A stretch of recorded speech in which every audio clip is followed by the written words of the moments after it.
સુરત સહિત દેશભરમાં સરકારી બેંકોના કર્મચારીઓ દ્વારા એક દિવસીય હડતાલ પડાઈ હતી। અઠવાડિયામાં 5 દિવસ વર્કિંગ માટે હડતાલ પડાઈ હતી।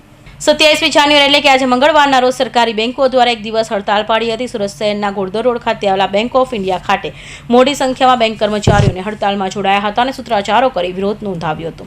અઠવાડિયામાં 5 દિવસ વર્કિંગ માટે હડતાલ કરાઈ હતી। સરકારી તમામ યોજનાઓના બેંક મારફતે શરૂ થતી હોય છે, તથા કર્મચારીનો વિરોધ જોવા મળ્યો હતો। છેલ્લા 3 વર્ષથી 5 દિવસ વર્કિંગ ડે માટે લડત ચલાવવામાં આવી રહી છે, તો આ વિરોધ પ્રદર્શનમાં મોટી સંખ્યામાં શહેરની જુદી જુદી સરકારી બેંકના કર્મચારીઓ એકત્ર થઈ વિરોધ નોંધાવ્યો હતો।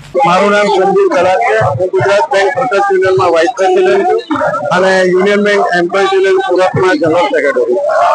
આજે અમે હડતાલ જે રાખી છે એમાં અમે 5 દિવસનું વીકમાં વર્કિંગ રાખ્યું છે।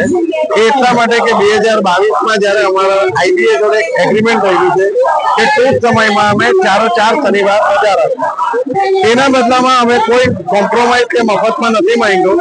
દરેક દિવસે અમે 40 મિનિટ વધારે કામ કરવાના માટે પણ એગ્રી થયા છે, પરંતુ સરકાર કોઈ પણ કારણસર એને લિંગરિંગ કરી રાખે। તમને ખબર હશે કે સેન્ટ્રલ ગવર્મેન્ટની બધી જ ઓફિસો બંધ હોય છે, નાબાર્ડ બંધ છે, એલઆઈસી 5 દિવસ બંધ છે, જનરલ ઇન્સ્યોરન્સ બંધ છે, ઇવન સેબી પણ બંધ છે, જેને માટે લોકો પાસે કોઈ પણ ઓલ્ટરનેટ વસ્તુ નથી। જ્યારે બેંક પાસે ઘણી બધી ઓલ્ટરનેટ ચેનલ છે, જેમ કે એટીએમ છે, ઓનલાઈન બેન્કિંગ છે, તેના માટે અમે દરેક સર્વિસ આપવા તૈયાર છીએ, છતાં પણ સરકાર અમારી માંગણી માનતી નથી। માટે અમે એવું નક્કી કર્યું છે કે જ્યાં સુધી સરકાર 5 દિવસની માંગણી નહીં આપે તો અમે આનાથી પણ જલદ આંદોલન કરશું। અને અમારો એક જ મુદ્દો છે, ફક્ત 5 ડેઝ બેન્કિંગ।